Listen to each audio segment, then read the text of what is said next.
Jirra jirtu Oromoo lammitii akkam jirtan nagaa fayyaa. Harka fuune.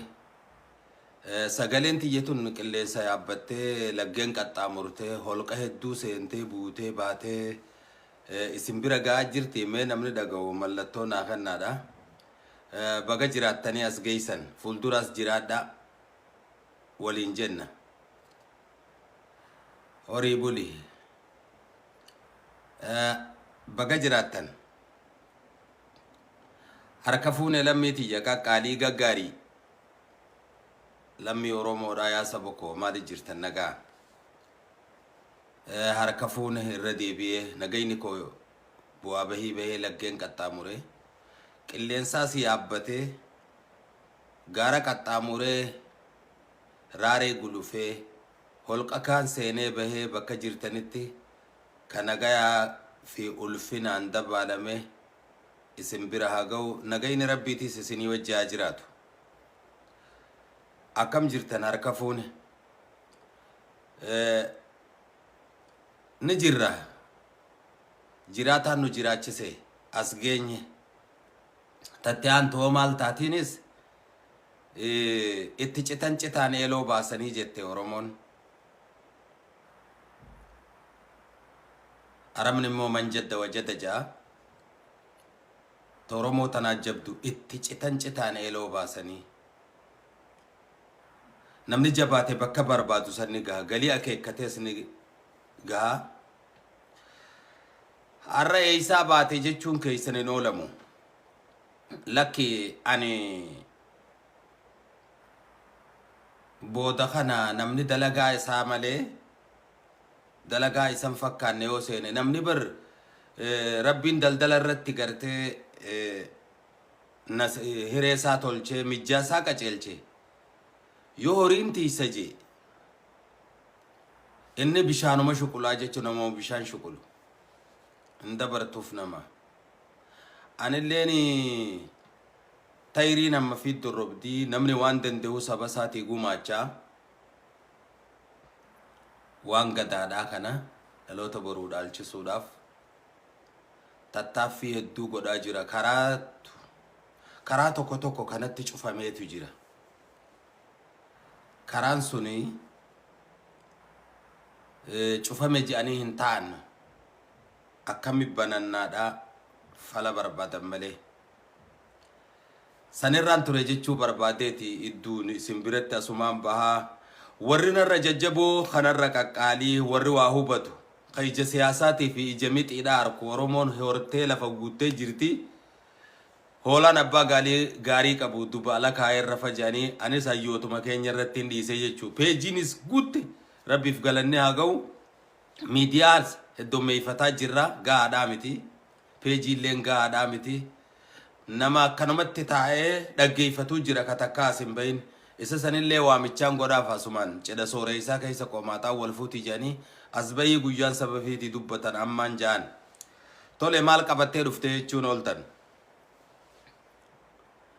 Akkaan har'aan tana as bahu kana godhe muummicha ministeera Impaara Itoophiyaadhaa Abiyyi Ahmeddu akkaan har'aan tana as bahee waa dubbadhu. Dongoraa isaa na fudhatee anaa nagayaan taa'u as na baase. Sunoo maalii yoo jettan achirratti waa dubbachuu barbaada. Meesan dura wanti duraan narraa eeydaniin je'ee sullama godhadha. Waa'een baranaa baasa jihee dadhabeen dhiisu dirqama seenaan qaba uummata kootiif ibsu. Barris baraan ololaati daraatu dhugoolola. Oromoo ayaa hegeree laala tokkooma walii gala. Oromoo ayaa hegeree laala tokkooma walii gala. Takutte seenaa dhiisu tan fuulduraa sirreessu. Ololli mi'a lolaati gara diinaa deebisu. Kobsa waa maqaa yakkuun hayyuu maqaa tureessuun darannu diiga malee gamtooma keenya dhobsu. gamtooma keenya ibsu dallannuus walii obsu irbuu wal yaadachiisu dallannuus walii obsu irbuu wal yaadachiisu irbuu gaafa shinnigaa haa yaadannu tole kanaan sun lama godhadhaa akkam jirtan nagaa irra deebi'ee dhiyeenya kana muumichi ministeera Itoophiyaadha impaara Itoophiyaadha Abiyyi Ahmad waan tokko dabarse waa'ee Oromoo irratti waa'ee Wallaggaa fi Jimmaa waa'ee Wallootii fi Harargeedha akkitti nama adda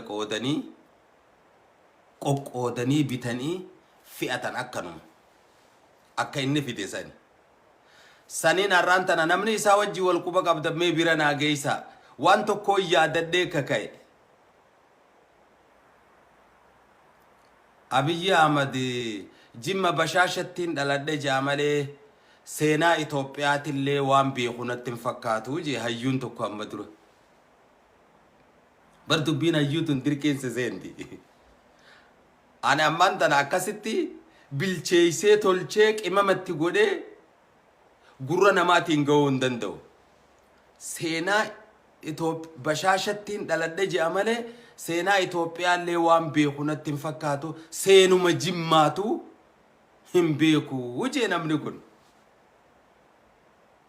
capha gadaarraa qabee golliin Oromoodha bahadhe kaaba kibba akkatti jiraate qaba akkatti gabrummaa keessummeesse qaba saniif hayyuun san cululuysee horii buliin jaana sumaan dagaagii deebani waan beeku natti hin fakkaatu je gaafaan ani Abiyyi Ahmad adda bilisummaa Oromootii fi jijjiirama gaafas dhufe Abiyyi lammaadha kan biroo dabalatee Juhaarii Baqqalaa Maraaraa Guddinaati qeeyroodhaa dhaadheessu san gammachuu humnatiyyaa ol taateetu natti dhufe nama lubbuun jiruun dhaadheessanii hin faarsanii je haaceen dhuga foddaa bilisummaa tabanamteetu akka waan kana yaadiin na goote gadaan akkas jedha jerjerteen faarsin arrabsuu siriba jerjerteen arrabsin faarsuu siriba idduu tanan laalladhuu jechuutu jira tole biraan naagayaa tole muumicha ministeera Itoophiyaadha obbo Abiyyi Ahmad akkam jirta nagayaa arramee nagayaa si fuudha nagayini karabbiiti Oromoo jilimaanillee fixaa jirtu Oromoo fi Oromiyaa lafarraa balleessuuf sagantaa qabaatullee nagayini karabbiiti sumaan gaafadha anaan marihatee rabbiin addunyaa gubbaa sin finne obbo Abiyyi yoo waan Wallaggaatii fi waan Jimmaa hin beeyne dhiisifirraa ati bulchaa biyya takkaati yeroo tana yeroo fi aga rabbiin irra si tursiise dhiisi dhagayi bakka ati itti dhalatte sanirraa hin Oromoota achi jiru Jimmarraa hin sii ka'a jala bu'i Jimma kan abbaa Jifaari abbaan Jifaar ka iluuti iluun kan abbaa Boori abbaan Boor ka Goofaati Goofa ka Booranaati Booranni ka Oromooti horteen ilmaan Booranaa Wallagga ilma Booranaarraa jaaffamoo torbaffaarra jiraa jechuun Wallagga jechuun dachii qofaame nama achirratti horeessan Jimmaas akkasi jarri kun obboleeyyan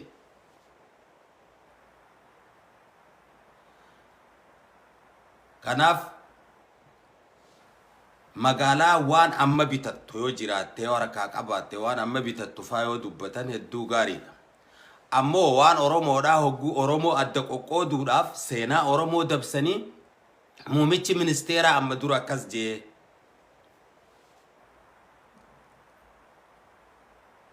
abbaan Boor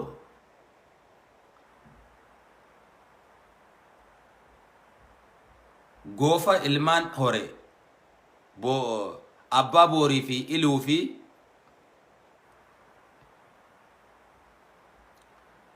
abbaa jifaarii fi sooddoo jiddaatii fi warjiidha. Booda isaan kanaahu ati bakka 4-5tti adda dhilliyyuun ooltu. Hiddalatiinsa Oromoodha. Uumama Rabbiin dachii irra uume keessaa yoo beekanii irratti haasawan hedduu bareeddu.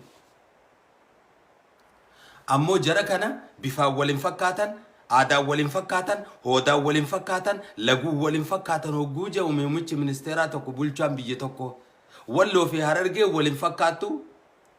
Harargee fi Jimmaan wal fakkaata. Gaafaan diranii eegeen haasasu jechuudha kun. Wanni Oromoota Jimmaa fi Wallaggaa ilmaan Oromoodhaa Walloo fi Harargee dhaamsi kun isin kana adda fuudhuudhaaf. Walloo ijoollee bareentumaati. Abiyyi biraan nagaa haa baruu yoon beeyne. Walloo ilmaan 7 dhalche ka 8ffaadhaa gaafa Minilik biyya cabse Oromoo bahaadhee akaabaa kibbaa Booranaa Gujiirraa Arsiirraa Baaleerraa duula san gargaarsaa dhaqanii gaafa Walloo cabu achitti hafee wajjiin ilma 8ffaa ta'e seenaa Oromoodhaa barachuu yoo feete asiin bari. Taanatu harkachuu hin dandeessu. An hogguun silaale yaada keessan jala deeme halkan guutuudhaan gaddaa buli. Maaliif natti hafti jeetiin gabbee dubbadde malee amma.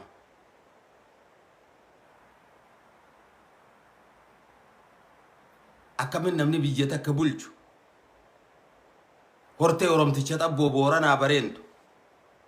Aadaa fi sirbi isaaniitii fi ciisni isaanii addaa jechuun hedduu ulfaata. Hedduu ulfaata. Deeysi haa yoomeetoo harallooti. Tan Booranaatii fi ta Doobirooti. Ta bareentumaatii fi tan bariiteedhaati. Tana namni isin gaafatu sin jiru piipii takkaa'uu biltsiginnaa warra ifinjuu badhaadhina warra ifinjuu seenaa Oromoo irraa dukkana hamaa keessa waan jirtan. Kanaaf lammiitiyya. Kana sababa godhadhee sullama godhadhee wannin isinitti as ba'eef ilmoon takka hogguu dhalattu dubartiin takka hogguu deessu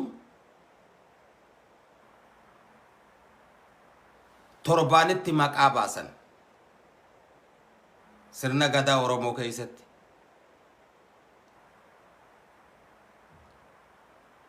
Guyyaa maqaa ka baasan kana akka afaan addunyaa karra jirutti chalpanafit Ingiliffaa kana yoo xiqqisho dabsite beeytaa habtaamuun kiyya Ingilchaatti fudhata. As keessatti baruudhaaf achirraa hin eegaluu deema. Waa'ee gadaadhaa. Kanaaf uummanni Oromoodhaa kan biyya addunyaa biyya lafaa keessa jirtan ka gaafa Afrikaa keessa jirtan kan Midilistii keessa jirtan yaadaan na gargaaraa na cinaa dhaabbadhaa. Amma bobbaatiyya akkaan hojii guutuu full time achirraa ka'ee hanga luba namni bahutti waan Oromoodhaa akkaan barreessuu fi haasawaanis viidiyoodhaanis kan ragaadhaan qindaa'e qubsuma Oromoo karaa kamiin akka dhufte eessarraa hogguu garii Madagaskar irraa dhuftee jiran Oromoon ittuun gorre Oromoon Madagaskar baanan san ittuun gorre nu fire qurxummiitii miti nama akka gadaan naanneessituun gadaadhaa barnoota sirna gadaa keessatti uumamni ilma namaa rabbiin bakka jalqaba ilma namaatti uume ja kun ka gadaadhaati waan fatul wada'i gadaadhaa lafa kaa'e naannoo Iraq Kuwait Iran Israel Palestine Kuwait Syria Korea idduu lafaa tana amma piisaa gaamman tana namni mataa keessan keessatti maa piisan lafa kaadda jidduu lafaa kanatti uumamee jaa namni ilmummaan namaatu jalqaba rabbiin bakka kanatti ilma namaa uumama ilma namaa asirratti argamee jaa achirraa ilmi namaa heddummaatuudhaan baha dhiha kaaba kibbatti bal'ataadhaa dhufe Oromoon ilmoon namaa adii gurraachi wararii fi mararii fi carar warar jechuun gurraacha marar jechuun diimaa carar jechuun adii fi yeloo hanga gartee warra Kuriyaa bahaa fi dhiyaa Chaayinaa dabalatee warra kanaa jechuudha warri carar isaan kana Oromoo naa qalbifadhaa yoo dubbiin tiyyatuun illeen mi'aawuu baatte gurra keessan irratti walittiin habaddaa qaan gadaa fi dhaloota namaatii fi dhufaatii namaatii fi bakka namni itti uumamee duratti argamee fi bakka irra jiruu kanaan xiqqootti hogguun haasawoo kiyya kana waliin laaqa kunis waan qabu qaba guyyaa tartiiba fi qabatee deemuutu dhufa isiniif ni gala Oromoodhaaf ni gala warra Oromoo fi Oromiyaa balleessuu fi gadaa balleessuu deemuuf hin galu tanaafi duraa miliisite haasawoo kee keessatti duraa miliistee gamana darbiteechis darbite Oromoodhaaf ni galaa jechuudha karaa Madagaskar jaansan Oromoon hin deemne Oromticha Tabbo ka waaqo ka daadhi ka utte ka biite ka walaabu ka jilichi ka achirraa ka'ee haga nabi Nuuhin Adam ga'utti Adam ka biyyeen ta bishaan ka qilleensi ka quduraan tarabbi samii jahan gubba dhaabbattii jechuudha waan nee Oromoodha samii jaha dabruun dandeessu samiin torbaffaadha rabbiitu jira akkas jaagadan wanni waan kana kaaseef achirraa kaaseetiin achirraa kaafnee akkana cinaa dhaabbattan obsaan kabajaa fi ulfinaan dhalootummaan isin gaafataadha miidiyaanis ta'e warri peejii gurguddaa qabdan hundinuu yeroon tiyya geesse akkana cinaa dhaabbattan anis bobbaa tiyyaniin eegala artistoonni Oromoodha dubartoonni Oromoo dargaggoo shamarran haawwan hundinuu yaadaan akkana cinaa dhaabbattanii fi lallaba gadaadha kanaanneessituu gadaa argaa dhageettiin sirna gadaa akka siranuu fi akka kitaabsamee taa'u godhuuf anis ka'eetiin jira kanaaf daranuu akka warri cararbaanu moor jaansan kan naka kaase muummicha ministeera impaara Itoophiyaa Abiyyi Ahmedii jechuudha kan Jimmaa fi Wallagga obboleeyyan adda baasu ilmaan Booranaa dhuguma edaa bashaasha dhalate malee waa'ee Jimmaatuun beeku gurbaan arra naa galte nin fudha waan hayyoonni juu fudheetiin jala deemu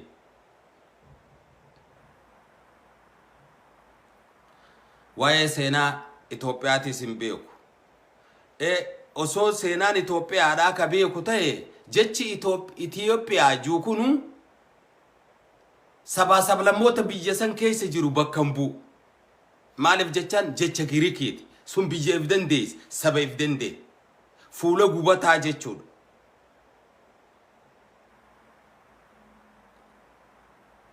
kanaaf lammii ta'u Abiyyi biraan naagayaa Abiyyi ilmaan bareentumaatii fi ilmaan Booranaa Oromtichaatu dhalchee hayoomeetoo harallootiitu dahee obboleeyyan lamaan Booranaa bareentoo waliin dhalate kun barento ilmaan kudha tokko booranni hangafa ilma kudha tokko dhalche barentumni shan dhalche boru barentuma kanaahu uffanni karrayyuutii fi kan arsii kan ituu kan humbannaa kan afran qalloo garagaraa jechuudha haadha jettee guyyaan as baafte yoo tanarra callifne saniin akka as hin baanee fi waan kana dursee as bahe.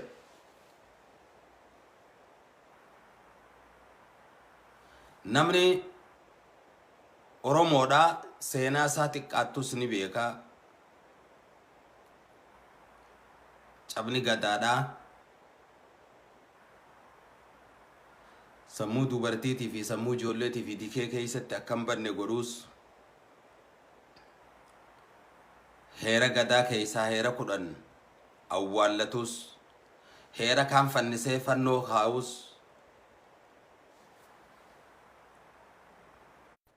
heera kaan fannisee fannoo kaa'us heerri Gadaadhaan badu Oromoonis hin badu haga Oromoon jirtu Gadaan hin badu sirni isaatis hin badu. Kanaafin har'aan tana jirri kun obboleeyyanii haati Wallagga deeysee fi goofa deeyse takka akkoo Iliuutii fi Jimmaatii fi Abbaa Boorii jechuudha. Doobiroo Booranaati. Jaartii Booranaati. Jaartuma Abbaa Jifaaruu waan beeku natti hin fakkaatu gurbaan bakkumatti dhalate san warruma himatu kanaawu. Hogguu takka sammuun namaa ture akka sammuun namaa yaadde dubbatuullee xiqqoo ni ulfaata. Saabiyyiin kun dhuguma Oromoodhaa hin jedhi yootan an takkaan jenne san dura. Abiyyiin Oromoodhaa jee hogguu yaadu mooni Oromoo jeetiin ammaas yaade.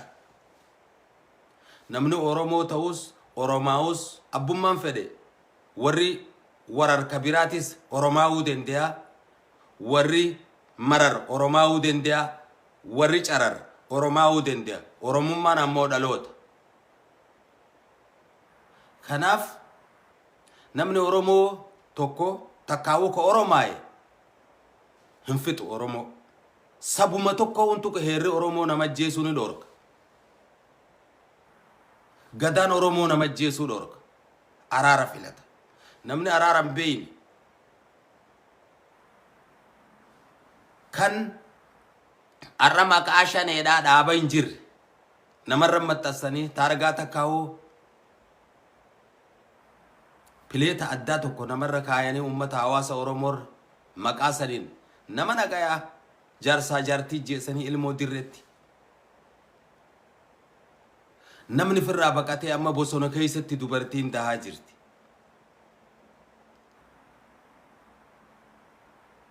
Kaan fixaadhaa jiran.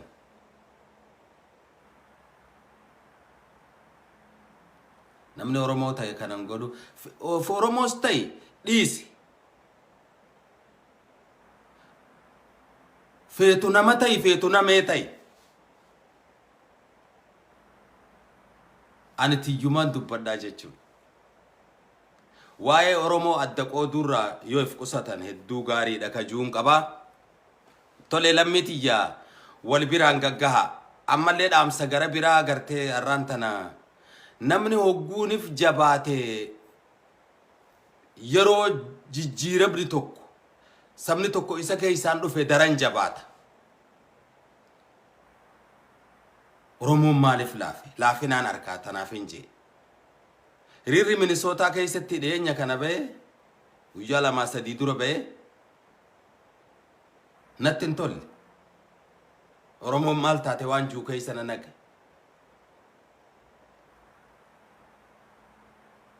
Ban namaatu dhumaa jira.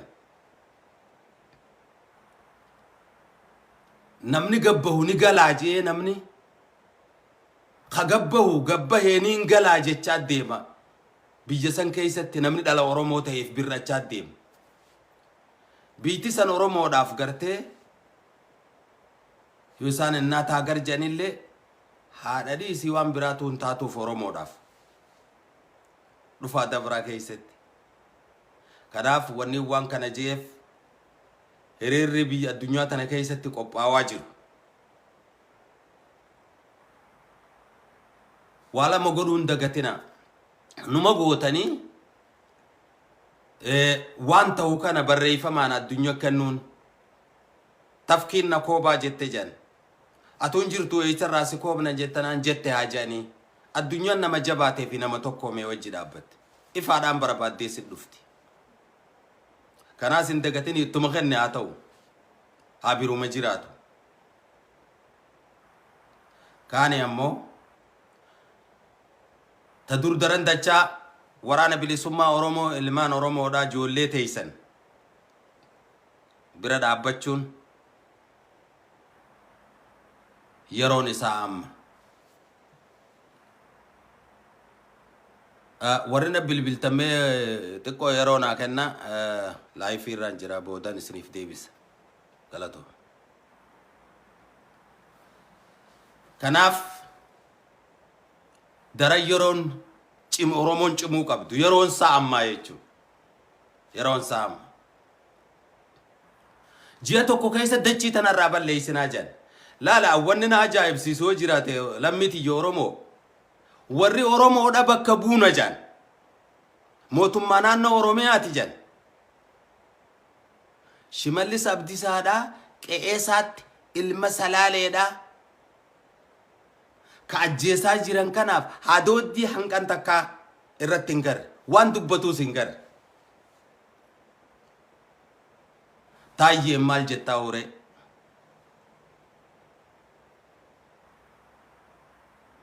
guddaan keessan kamii jennaan waraabeessi kunoo afaan cumaa kanaa jeen jedhan gaaf tokko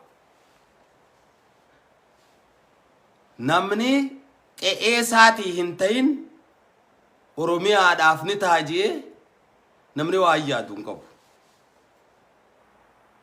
anaaf gaa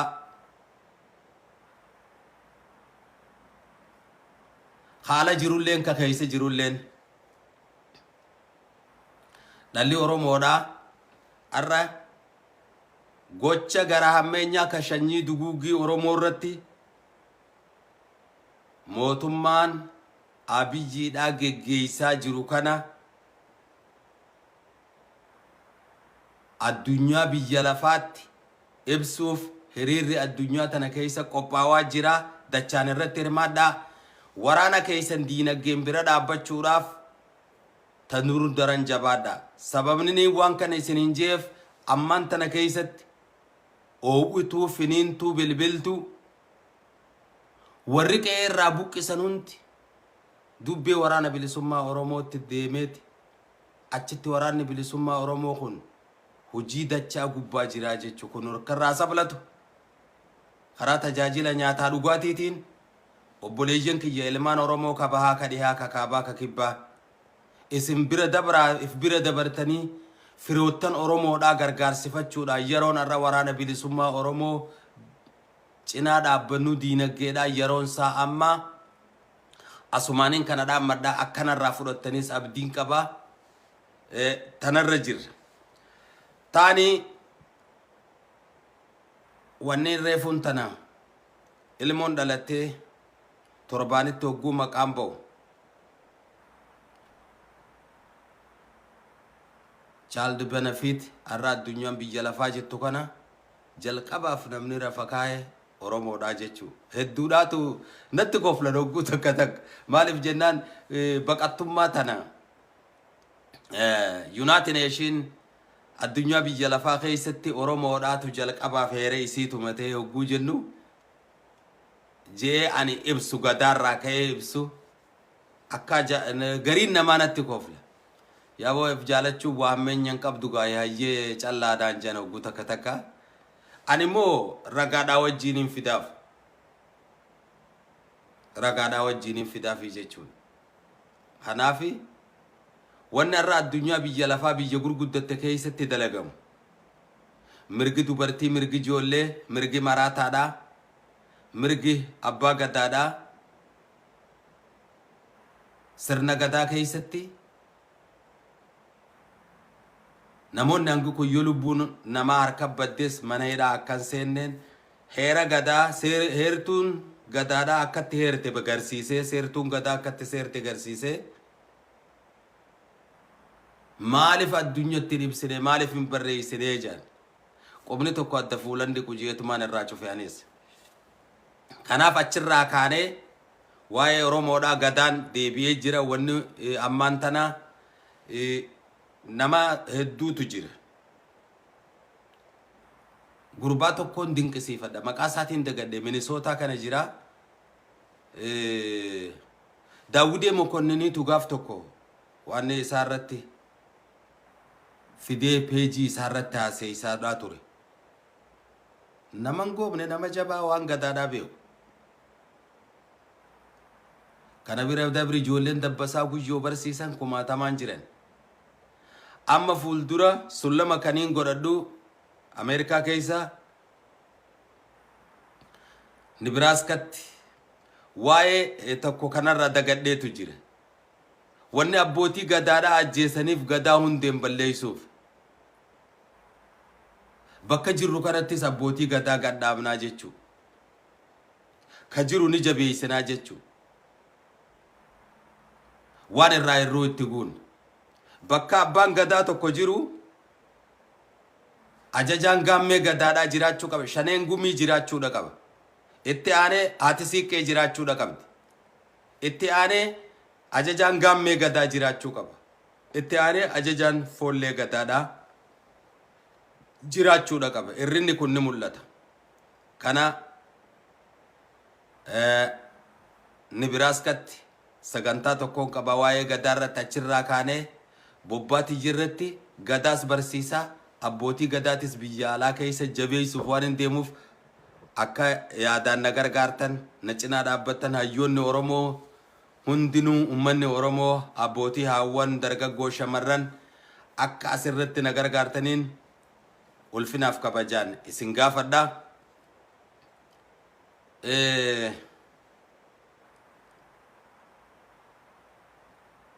katti aanugaa gadaa kana achirraa kaana walliftoonni Oromootis ogummaa qabdaniin akkana bira dhaabbattaniin isin gaafadha ammaan dura waan kana Professor Muhammad Hassani fi Professor Tahali Abdi Professor Hamzan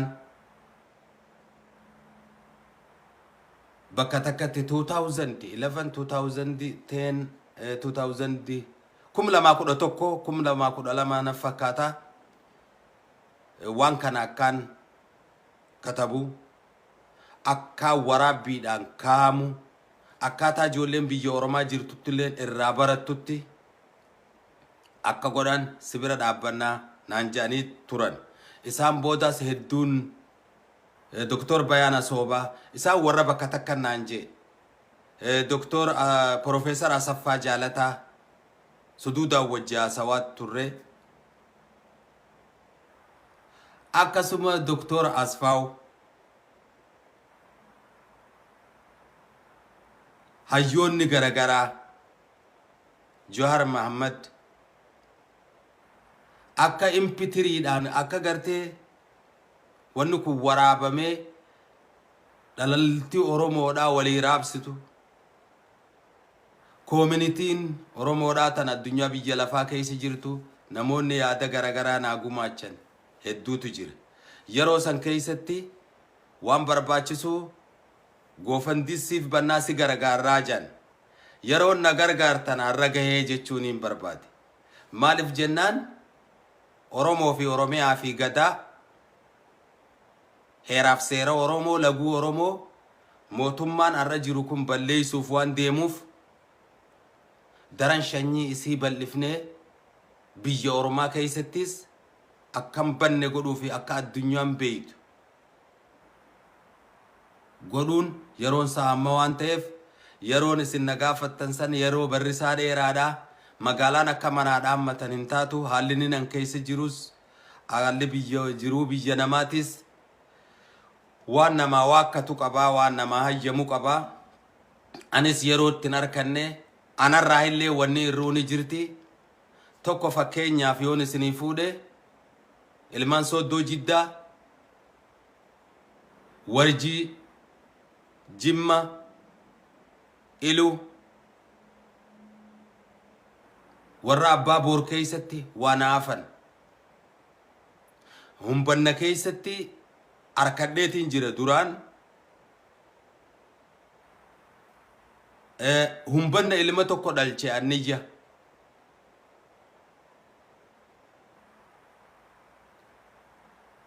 Haadha Anniyyaatii fi jaartii humbannaan hin beeku. Jaartii Anniyyaa hin beeku. Yeroo duraatiif baradheen ture. Baraan qabsotti dabalame keessatti barri kun gaa bara dheeraadha lammiitiyya. Waa hedduu waan tokko tokko kaniin amma arkadhees jira. Sun xumuradheetiin jira ka karaa humbannaa. Galmumatiyya keessa arkadheetiin jira. Waa barreessaniitu makkanatti waa keessa kaa'uunis nama gargaartii jechuudha.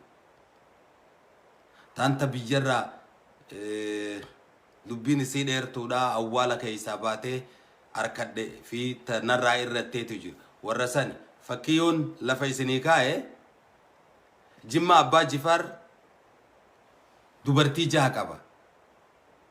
Dubartiin 3 ta fuudhee duraan wajji jiru. 3 ta boojuuti. Kanaaf ani kan beeku sikkitti fi shikkitti fi diggitti. Ustaad Ahmed Diin Jabal jaansanuu maqaadhaa wajjiin lafa kaa'ee jira. Waan hin sirreeffadhu bakka sani raawwayin sirreeffadhaa. Amma ilmaan 11 Booranaa keessatti guyyaa heeraa gujiin ilma isaa gaarree ergee jechuudha. Har'a gaarreetu galmeeffamee jira. Wanni kun gujii keessaa waan hin sirreeffadhuutu jira jechuudha. Boorana keessaa xumuradheen ture. Maaliif jennaan barnoota maayyiidhaa Booranatti waan hin baradheef warra Liiban Jaldeessaa biratti hin fixadhee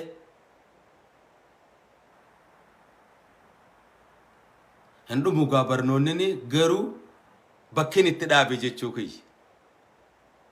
Miilli allayyaa dhaqanii deebi'a afaan allayyaa dhaqanii deebi'u hayyoonni gartee gaa amma barnoonni nu dhumaa jee gingilchaa gurbaayyoo fudhatee beeku jeeti. Akkasi. Kanaaf abbaa himanii haadha himuu dhabuun haadha. Dubartiin maqaa jaarsaatiin yaabti Oromoon dur gadaa keessatti. Jaartii Oromtichaatii fi jaartii Salaaleedhaa waan hin ta'in yeroo hedduun dubbadhaa maqaa jaarsaatiin yaaman. Sunis waliigaltee isaaniiti akka maqaa abbaa isaaniitiin yaamamu. Hayoomeetoo Haralloo jaartiin Oromtichaa haati Booranaa Bareentoo Oromtichaa wajjin ta'aniiti itti waliigalaniiti. Dubra lamaantu wal arrabsee jangaaf tokko. Wal arrabsee takka waan jetteen yaa tagabbara harreedhaa jetteen jan. Itti qofalte taan intalaayyuu na fakkaatti. Tagabbara harreetii iyyaatti dhiisi arraba biraan hin qabaayii. Tagabbara harreetii iyyaa dhiiraa itti waltayeetu waltayii dhiiraati. Jarritti waltayee jechuudha. Gileeyya Galawii fi Hayoomeetoo Haralloo. Jaartiin Salaaleedhaa Gileeyya Galaw janiini abbaa isiitii yaaman. Hayoomeetoo Haralloo sila Hayoomeetoo Oromtichaa jechuu qabanii Hayoomeetoo Harallootii yaaman. Lamaan kana qofa. Haati Oromtichaa tarii xabbooti. Jaartiin Booranaa Doobiroo Booranaati. Jaartiin Bareentumaa Bariitee Bareentooti.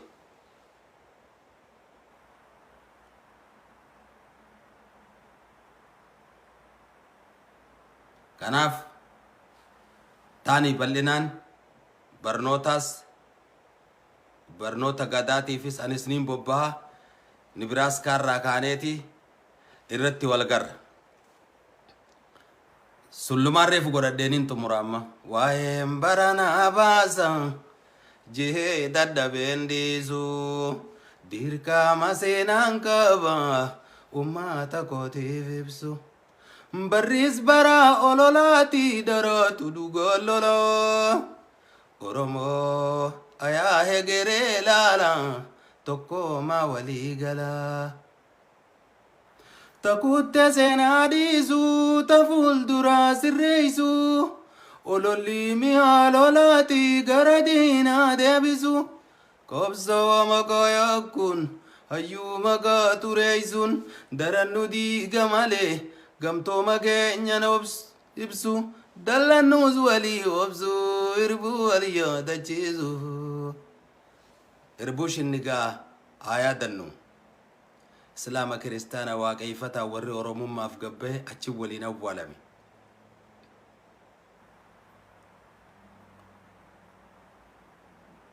akasi galamiti yolit debina korbi tokko dede mayran fitu hayyoonni oromoo kan irreefu maqaa dhaes na cinaa dhaabbadha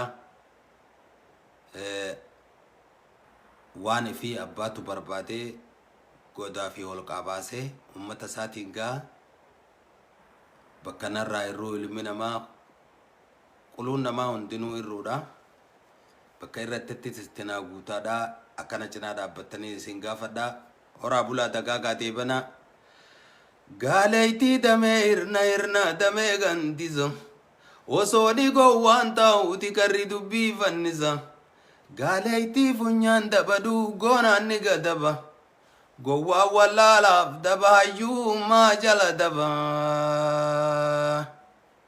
eegaa laga doondeeysani gowwaa homaan beeyne biyya ormaan geeysanii dunfura jaldoo biiroo kafilaan keeysan jirre bitimee xiqqoo laalta gormi keeysan jirre lammii bobbaa jaldee isaata jiraan keeysan jirre cinaan dubbii hoffee kijibata dhugaan keeysan jirre marroo waa loluun dinne gammachuu waa loluun dinne sanyii waa loluun dinne oromoo gargaarsa keenyaa duuba hin jirre akka foon dirraa dhaloota walumaan jirra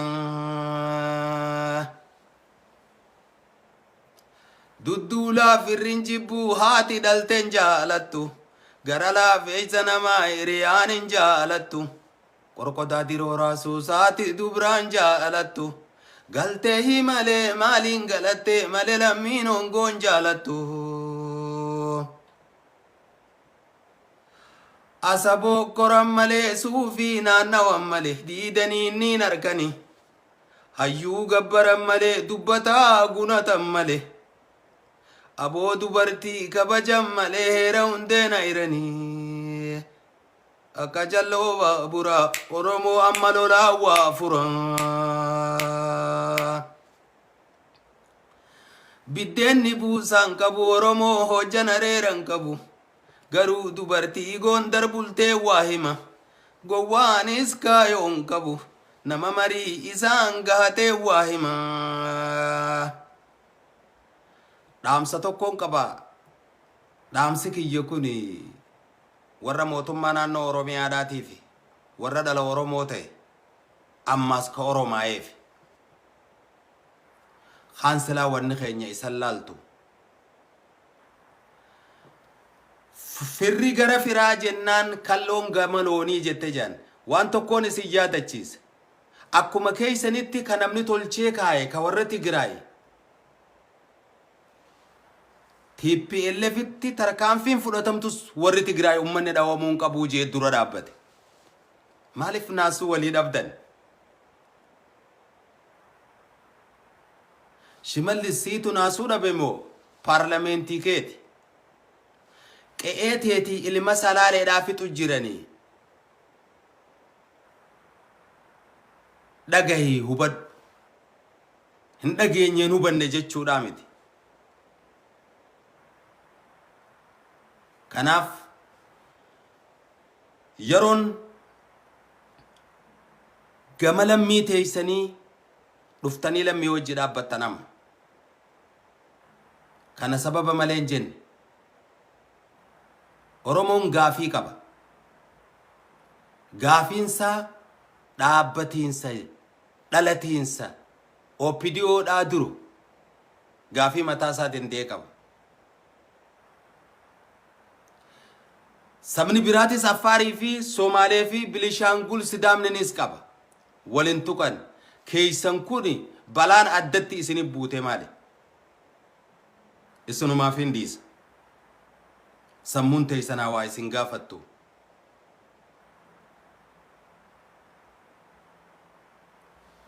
Lammii Oromoodhaa manaa gabbaasaniiti kaa'imman guddataadhaa jiru lafarraa duguugaa jiran. Kana jechuun har'a hayyuun Oromoo tokko biyya san keessatti warra naannoo Oromiyaa filamee jiru dabalatee waan takka dubbachuu hin danda'an. Namni taraan Amaaraa tokko garuu biyya isaa keessa waan fedhe yoo jee Dammaqaa Mokonninii fi Faannoo wajji jiranii jechuun.